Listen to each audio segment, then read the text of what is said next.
Already ആളായി മാളോരമ്മായി എന്ന് പറയില്ലേ, മാളോരമ്മായി ആയിട്ട് നിൽക്കണം. ആയിക്കോട്ടെ, തെറ്റില്ല, ശരി. പക്ഷെ എന്തിനാടെ ഈ നിഷ്പക്ഷത കാണിക്കാൻ വേണ്ടി പാവപ്പെട്ട ഒരുത്തനെ പൊതുമധ്യത്തിൽ അപമാനിക്കുന്നു? അഹങ്കാരം, വേറെ ഒരു റീസണും ഇല്ല. താൻ മാനം മുട്ടെ വളർന്നു നിൽക്കുന്ന സൂപ്പർ താരം, ഈവൻ വെറും CPM-ന്റെ ഒരു വയനാട് ജില്ലാ സെക്രട്ടറി. എല്ലാവരും കേട്ടല്ലോ, നമ്മുടെ സുനിത ദേവദാസ് കഴിഞ്ഞ ദിവസം പങ്കുവച്ചൊരു വീഡിയോ ആണ്. മമ്മൂട്ടിക്കെതിരെ കനത്ത ആക്രമണമാണ്.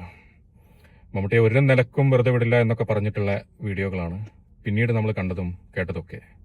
ഇതുപോലെ ഒരു സുനിത ദേവദാസിന്റെ മാത്രം പ്രതികരണമല്ല കേട്ടോ. ഇതുപോലെ ആയിരക്കണക്കിന് CPM-ന്റെ സൈബർ അണികളും അല്ലാത്തവരും കൂടെ നടക്കുന്നവരൊക്കെ ആയിട്ടുള്ളവരുടെ വീഡിയോകളും എഴുത്തുകളും കാണ്ഡങ്ങളായിട്ടുള്ള വിചാരണകളും ഒക്കെ നമ്മൾ കണ്ടിട്ടുണ്ടായിരുന്നു.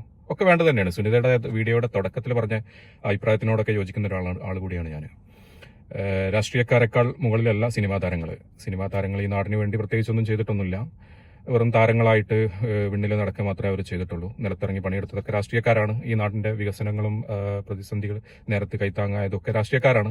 ആ റെസ്പെക്ട് ഒക്കെ രാഷ്ട്രീയക്കാർക്ക് കൊടുക്കണം. പക്ഷെ ഇവിടെ സംഭവിച്ചത്, മമ്മൂട്ടിയെ ഒന്നുകിൽ ഇവർക്ക് മനസ്സിലാക്കാൻ സാധിച്ചിട്ടില്ല. മമ്മൂട്ടിയുമായിട്ടുള്ള CPM നേതാക്കന്മാരുടെ പാർട്ടിയുടെ ബന്ധം. ഇന്ന് ഈ സംഗതിയൊക്കെ ആവർത്തിച്ച് കേൾക്കാൻ വേറൊരു രസം കൂടിയുണ്ട്.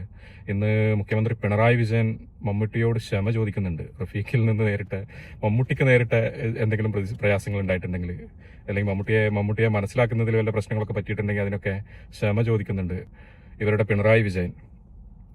അപ്പോൾ കുറെ ആളുകളൊക്കെ ഇപ്പോഴും വെയിലത്ത് നിൽക്കുന്നുണ്ട്, റഫീഖാണ് ശരി എന്നൊക്കെ പറഞ്ഞ്. പക്ഷേ ഇവരെ മനസ്സിലാക്കാത്തൊരു കാര്യം, മമ്മൂട്ടി ഈ പാർട്ടി നേതൃത്വവുമായിട്ട് അയാൾക്കുള്ള ബന്ധം, പിണറായി വിജയനുമായിട്ടുള്ള വ്യക്തിബന്ധമൊക്കെ, മമ്മൂട്ടിക്ക് ഏതെങ്കിലും രാഷ്ട്രീയമുണ്ട് എന്നൊന്നും എനിക്കറിയില്ല, എനിക്കങ്ങനെ തോന്നിയിട്ടില്ല. പക്ഷേ വ്യക്തിപരമായിട്ട് ഈ പിണറായി വിജയനുമായിട്ടൊക്കെ അയാൾക്കുള്ള ബന്ധങ്ങളെക്കുറിച്ച് എല്ലാവർക്കും നല്ല ധാരണ ഉള്ളതാണ്. മാസത്തിൽ 1-2 തവണ ദുബായിൽ വെച്ച് ഇവരൊക്കെ ഒരുമിച്ച് കൂടാറുള്ളത് പോലുമാണ്. എന്നിരിക്കെ ഈ റഫീഖിനെ പോലെ ഒരു സഖാവിനെ ഒരു ലോക്കൽ കമ്മിറ്റി ഒരു ജില്ലാ കമ്മിറ്റി സെക്രട്ടറിക്ക് വേണ്ടിയിട്ട് മമ്മൂട്ടിയെ പിണറായി വിജയൻ തള്ളിക്കളയും എന്നൊക്കെ വിചാരിച്ച് ഇവരൊക്കെ ഏത് ലോകത്താണ് ജീവിക്കുന്നത് എന്നാണ് എനിക്ക് മനസ്സിലാവാത്തത്. സത്യമായിട്ടും ഇവരെ മനസ്സിലാവായിട്ടാണ് കേട്ടോ. ഇവരെ നമുക്ക് മനസ്സിലാവുന്നില്ല. കഴിഞ്ഞ ദിവസം ശ്രീ PG സുരേഷ് കുമാർ ഏഷ്യാനെറ്റിലെ അവതാരകൻ നടത്തിയ ഒരു ന്യൂസ് അവർ ചർച്ചയിൽ പഴയ ഒരു മമ്മൂട്ടിയുമായിട്ട് ബന്ധപ്പെട്ട പിണറായി വിജയന്റെ ഒരു പ്രസ്താവന, ഒരു സംഗതി കാണിക്കുന്നുണ്ടായിരുന്നു. മമ്മൂട്ടിക്കെതിരെ എന്തോ ഒരു ആരോപണം, ഏതോ ഒരു മാധ്യമ പ്രവർത്തകൻ മമ്മൂട്ടി ഭൂമി കയ്യേറിയെന്നോ മറ്റോ പറഞ്ഞ ഒരു വിവാദം ഉണ്ടായിരുന്നു. അതിനെതിരെ വളരെ രൂക്ഷമായിട്ട് പിണറായി വിജയൻ പ്രതികരിക്കുന്നതും അയാളോട് കയർക്കുന്നതൊക്കെ ആയിട്ടുള്ളത്. അപ്പോൾ അത്തരത്തിലുള്ള ഒരു പിണറായി വിജയൻ ഈ റഫീഖിനെ പോലത്തെ ഒരു ജില്ലാ സെക്രട്ടറിക്ക് വേണ്ടി മമ്മൂട്ടിയെ തള്ളിക്കളയും എന്നൊക്കെയായിരുന്നോ ഇവരൊക്കെ വിചാരിച്ച് പ്രതീക്ഷിച്ചിരുന്നത്?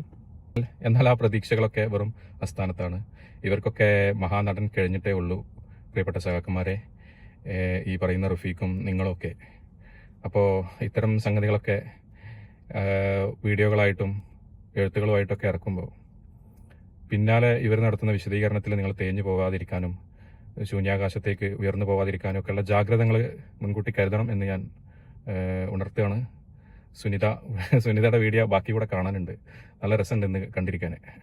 മമ്മൂക്ക് ഒരു പൊളിറ്റിക്കൽ സ്റ്റേറ്റ്മെന്റ് നടത്തി എന്നാണെന്ന് നിങ്ങൾക്ക് ഓർമ്മയുണ്ടോ? എനിക്ക് ശരിക്കും ഓർക്കാൻ പറ്റുന്നില്ല. നിങ്ങൾക്ക് ഓർക്കാൻ പറ്റുന്നുണ്ടെങ്കിൽ നിങ്ങൾ കമന്റ് ഇടണം. എനിക്ക് തോന്നുന്നത് കുറേ കാലം മുമ്പ് 8ാമത് DYFIയുടെ അഖിലേന്ത്യാ സമ്മേളനം ചെന്നൈയിൽ വെച്ച് നടന്നപ്പോൾ, വർഷം 2007 മമ്മൂക്കയായിരുന്നു ഉദ്ഘാടകൻ. അന്ന് മമ്മൂക്ക പറഞ്ഞു, ഗുജറാത്തിൽ DYFI പോലെ ഒരു യുവജന സംഘടന ഉണ്ടായിരുന്നെങ്കിൽ 2002 ന്യൂനപക്ഷ കൂട്ടക്കൊല ഗുജറാത്തിൽ സംഭവിക്കില്ലായിരുന്നു എന്ന് പറഞ്ഞു.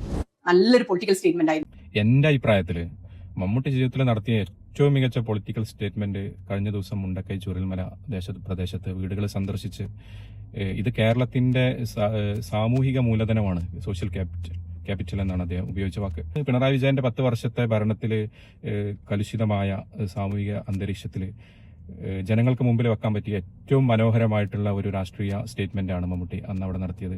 അതിൽ പിണറായി വിജയൻ നിർമ്മിച്ചതാണ് ഈ വീടുകൾ എന്ന് അദ്ദേഹത്തിന് അഭിപ്രായമില്ല. അത് ആവർത്തിച്ച് ചോദിക്കുന്നുണ്ട് ഈ പിണറായി മീഡിയകളൊക്കെ.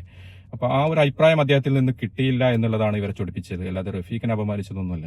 അതിന്റെ ഏറ്റവും അവസാനത്തിലായിട്ട് ഇവർക്ക് ആവശ്യമുള്ള സാധനങ്ങൾ കിട്ടിയില്ല എന്ന് വെച്ചപ്പോ വീണ്ടും മൈക്ക് നീട്ടി അദ്ദേഹത്തെ സമീപിക്കുകയും ഈ ഒരു തുടർഭരണം ഈ സർക്കാരിനുണ്ടാവൂ എന്ന് ചോദിക്കുമ്പോൾ ഒറ്റ മറുപടിയിൽ അതെനിക്കറിയില്ല, അതിന്റെ വിഷയമല്ല എന്നാണ് അദ്ദേഹം പറഞ്ഞു വെക്കുന്നത്. അതോടുകൂടി ഇവരുടെ സകല പ്രതീക്ഷയും നഷ്ടപ്പെട്ടു. ആ നിമിഷം തുടങ്ങിയ ആക്രമണമാണ് മമ്മൂട്ടിക്ക് നേരെ. സത്യത്തില് ഇവർ വലിയ നിരാശയിലായിരുന്നു എന്ന് വേണം നമുക്ക് മനസ്സിലാക്കാൻ ആ വിഷയത്തില്. ഇപ്പൊ കഴിഞ്ഞ ദിവസം അതുമായി ബന്ധപ്പെട്ട് വന്ന കുറെ പത്രങ്ങളിലെല്ലാം പാർട്ടി പരസ്യങ്ങൾ ഈ പൊതുഖജനാവിന്റെ പണം എടുത്തുകൊണ്ട് ഇത്തരത്തിലുള്ള തെരഞ്ഞെടുപ്പ് സ്റ്റണ്ടുകൾക്ക് വേണ്ടി PR എക്സസൈസുകൾക്ക് വേണ്ടിയിട്ട് പാർട്ടി പരസ്യങ്ങൾ, പാർട്ടി നേതാക്കന്മാരുടെ ചിത്രങ്ങൾ ഒക്കെ നിരന്തരം വന്നുകൊണ്ടിരിക്കുകയാണ്. അതിന്റെ മറ്റൊരു എപ്പിസോഡായിരുന്നു മഹാനടനുമായിട്ടുള്ള ചേർന്നുള്ള ഇന്റർവ്യൂ. ആ ഇന്റർവ്യൂ ഒക്കെ പറ്റ തള്ള സഹിക്കൂല. അതിലെ ചോദ്യങ്ങളൊക്കെ കേട്ടാൽ നിങ്ങൾ സിനിമ കാണാറുണ്ടോ, സ്റ്റണ്ട് ഇഷ്ടമാണോ, ദാസനും വിജയനും കോമഡികൾ ആസ്വദിക്കാറുണ്ടോ, രാമായണം വായിച്ചിട്ടുണ്ടോ? അങ്ങനെ നമ്മളൊക്കെ പ്രതീക്ഷിച്ചത് വലിയ ഇന്റർവ്യൂ വരുന്നുണ്ട് മഹാനടനുമായി ബന്ധപ്പെട്ട്, മുഖ്യമന്ത്രിയോട് ചില കാര്യങ്ങളൊക്കെ ഈ മഹാനടൻ ചോദിക്കുമെന്നൊക്കെയായിരുന്നു നമ്മളൊക്കെ പ്രതീക്ഷിച്ചിട്ടുണ്ടായിരുന്നത്. എക്സാലോജിക്കിൽ നിന്ന് മകൾക്ക് വഴിവിട്ട് ലഭിച്ച പണം ഏത് വകുപ്പിലാണെന്നോ, അതല്ലെങ്കിൽ ഒരു ദേശീയ മാധ്യമത്തിന് ഒരു ജില്ലയെ മോശമാക്കിക്കൊണ്ട് തീവ്രവാദത്തിന്റെ ഹബ്ബാണ്, അതുപോലെ സ്വർണ്ണക്കള്ളക്കടത്തുകാരുടെ കേന്ദ്രമാണ് എന്നൊക്കെ നടത്തിയ പ്രസ്താവന അങ്ങ് ശരിയായിരുന്നോ? ഇനി അതുമല്ലെങ്കിൽ നാട്ടിൽ വർദ്ധിച്ചു വരുന്ന ഈ വർഗീയ വിധ്വംസക ചിന്തകൾക്കൊക്കെ അങ്ങ് എന്ത് നടപടി സ്വീകരിച്ചു എന്നോ, അങ്ങനെ എന്തെങ്കിലും ജനങ്ങളെ ബാധിക്കുന്ന ഒരു വിഷയത്തിൽ ഒരു ചോദ്യം വരുമെന്നൊക്കെ പ്രതീക്ഷിച്ച് കാത്തിരുന്നവരൊക്കെ നിരാശരാക്കി. ദാസനും വിജയനും സിനിമ കാണാറുണ്ടോ, തല്ല് ഇഷ്ടപ്പെടാറുണ്ടോ, ഇഷ്ടപ്പെട്ട കോമഡി ഏതാ? ഇത്തരത്തിലുള്ള കുറെ പരിഹാസ്യമായ ആളുകളെ കൊണ്ട് പറയിപ്പിച്ച ഒരു ഇന്റർവ്യൂ ആയി പോയി അത് ഒരു ഭാഗത്തത്. അതിന്റെ ആ ഒരു എപ്പിസോഡിന്റെ 3-ാം ഭാഗമായിരുന്നു മഹാനടൻ മുണ്ടക്കൈ ചുരൽമല പ്രദേശത്ത് സന്ദർശനം നടത്തുകയും സർക്കാരിന് അനുകൂലമായിട്ട് ചില പ്രസ്താവനകൾ വരികയും അത് ചില എക്സ്ക്ലൂസീവായിട്ട് മാധ്യമങ്ങളിലേക്ക് വാർത്തകളായി പടരുകയും അതിലൂടെ കുറച്ച് വമ്പിച്ച പരസ്യമായിട്ട് മാറുകയൊക്കെ ചെയ്യുന്ന വലിയൊരു പൊളിറ്റിക്കൽ പ്രൊജക്റ്റ് ആയിരുന്നു. അതിനെ തകിടം മറിച്ചുകൊണ്ടാണ് മമ്മൂട്ടി അവിടെ ചില പ്രസ്താവനകൾ നടത്തിയത്. സത്യത്തിൽ ഈ റഫീഖിനെ അപമാനിച്ചതല്ല, ആ പ്രസ്താവനകളാണ് ഇവരെ ചൊടിപ്പിച്ചത്. ഇത് മമ്മൂട്ടി ഈ അടുത്ത കാലത്ത് നടത്തിയ ഏറ്റവും മികച്ച ഒരു പ്രസ്താവന ഒരുപക്ഷെ അന്ന് അവിടെ നടത്തിയതായിരിക്കണം.